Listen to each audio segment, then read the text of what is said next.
केरनि केरनि ऑफिसरनि वटि भॼूं ऐं टुकूं, कंहिं वटि बि इंसाफ़ कोन था ॾिसूं अॼु ज़माने में।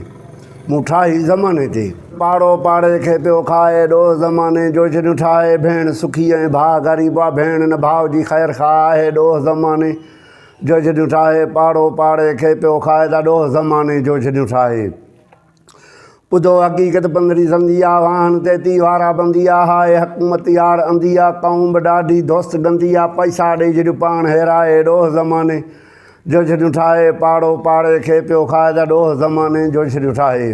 जेको न ॾींदो पैसा पाई, उते वेह बेलदार तो आई, जंहिं बि कज़ोरी सुर्की वाही वठी ईंदा, पोइ 4 सिपाही पियो एस जो FIR कटाए। ॾोह ज़माने जो जॾहिं ठाहे, पाड़ो पाड़े खे पियो खाए, ॾोह ज़माने जो जॾहिं ठाहे।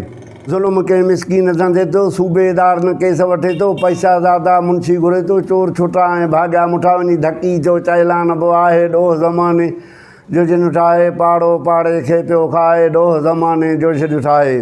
केस कोर्ट में वेंदो आहे, ना जज अदालत ईंदो आहे, पोइ वकील पियो त फुरींदो आहे, यार ॾोहारी जे चांहि पीआरी, शाहिद विया त बयान फेराए। ॾोह ज़माने जो जॾहिं ठाहे, पाड़ो पाड़े खे पियो खाए।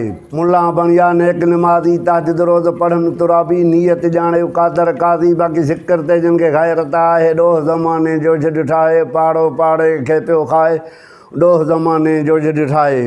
जंहिं मिसकीन किड़ो बिल्फ़दो ॿारे, जॾहिं वापडा वरनि अंदर साड़े, बिल खणे पियो चप चपाड़े ते 35 पैसा व्याज पियो तो ते 36 छॾियऊं ॾंड लॻाए। ॾोह ज़माने जो जॾहिं ठाहे, पाड़ो पाड़े खे पियो खाए, ॾोह ज़माने जो जॾहिं ठाहे।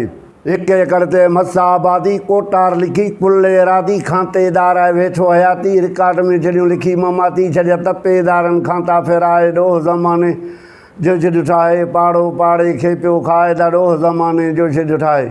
शेर फ़कीर जी तो बांदारी, रोज़ पुकारे क़बर अंधारी, आख़िर वरंदी मूं ते वारी, सलवात पढ़ी ते सैयद ते, हू कलमे सां छल मूंखे घुराए। ॾोह ज़माने जो जॾहिं ठाहे, पाड़ो पाड़े खे पियो खाए।